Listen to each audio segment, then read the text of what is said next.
भारत को मिलेगा ऐसा राफेल लड़ाका जो हवाई रक्षक से होगा लैस। विमान की सुरक्षा के लिए हमेशा तैनात होगा अत्याधुनिक हवाई हथियार। दसॉल्ट एविएशन ने किया राफेल F5 के लिए बिल्कुल नया एक्सपेरिमेंट।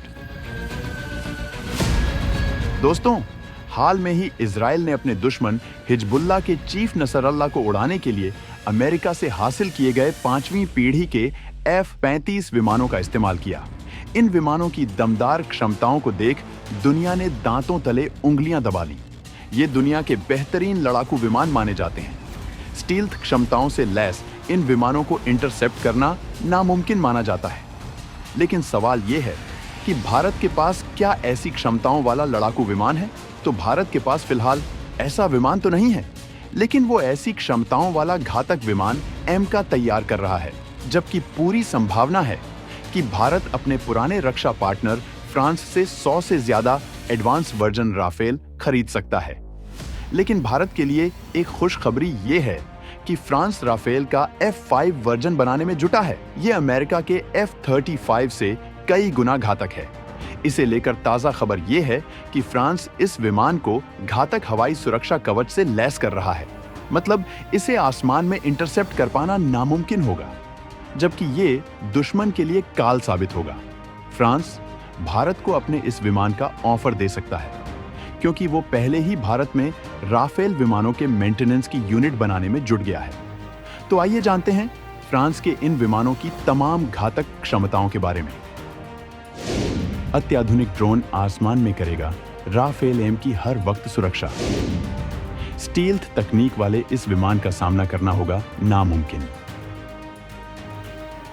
फ्रांस अपने अंडर प्रोसेस राफेल एम विमानों का ऑफर भारत को क्यों देगा, और ये भारतीय वायुसेना के लिए कितने गेम चेंजर साबित होंगे, इस बारे में हम आपको आगे बताएंगे।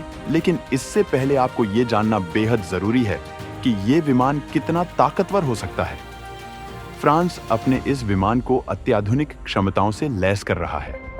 फ्रांस की दसॉल्ट एविएशन को दुनिया की बेहतरीन एरोस्पेस कंपनी माना जाता है।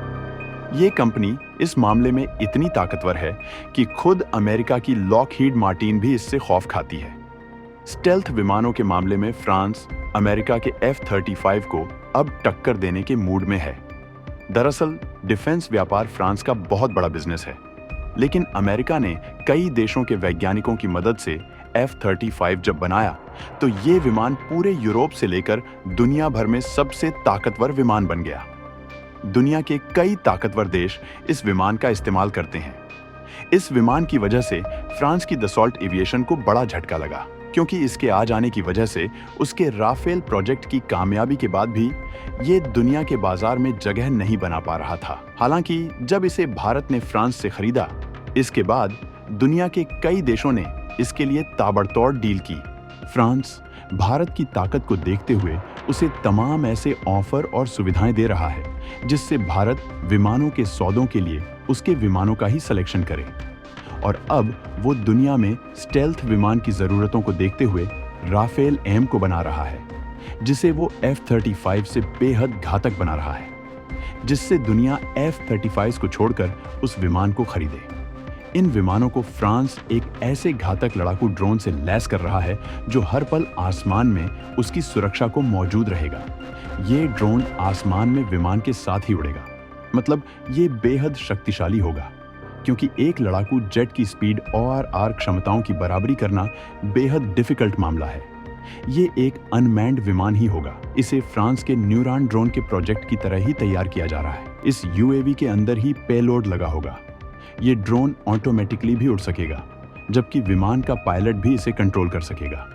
इसे भविष्य में आने वाले खतरों को ध्यान में रखते हुए विकसित किया जा रहा है।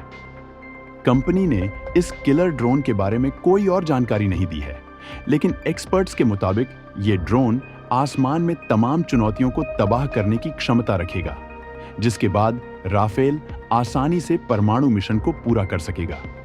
इसके अलावा इस विमान को दुनिया के सबसे ताकतवर स्टील्थ तकनीक, खतरनाक एवियोनिक्स और दमदार इंजनों से लैस किया जाएगा, जिसके बाद ये F-35 विमानों को पछाड़कर सबसे आगे निकल जाएंगे। फ्रांस ने इसके बनने से पहले ही भारत में फैसिलिटी विकसित करना शुरू कर दिया है।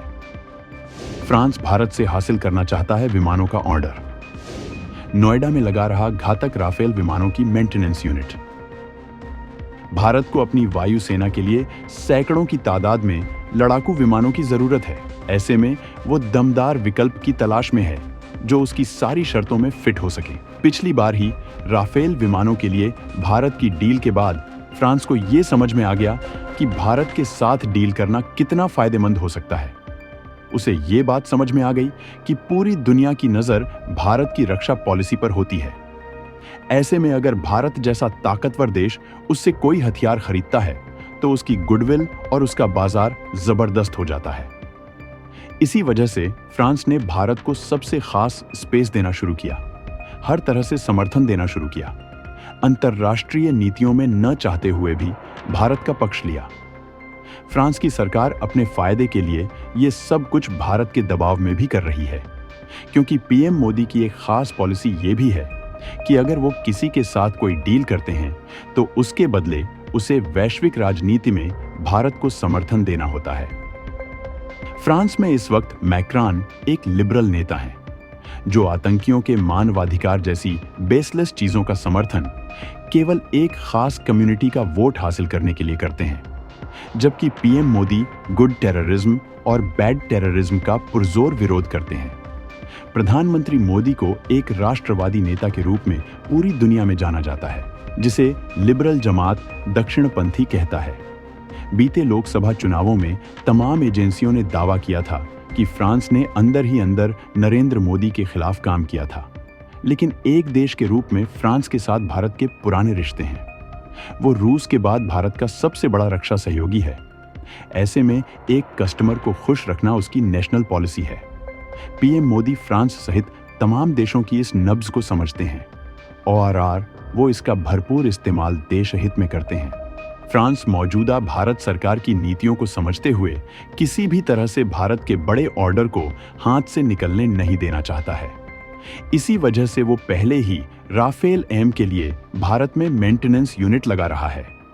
हालांकि ये यूनिट भारत में मौजूद राफेल विमानों के लिए है, लेकिन इसे तैयार करने के पीछे फ्रांस का मकसद भारत से विमानों की विशाल डील हासिल करना है, जिसके लिए वो भारत को अपने इन अंडर प्रोसेस राफेल एम का भी ऑफर दे सकता है। वहीं इन विमानों के भारतीय वायुसेना में शामिल होने से चीन के J-20 का मुकाबला करने में मदद मिलेगी, जबकि पाकिस्तान के FC-31 को हासिल करने की कवायद को तगड़ा झटका लगेगा। तो दोस्तों, इन विमानों को लेकर भारत का क्या रुख होना चाहिए, कमेंट में जरूर बताएं।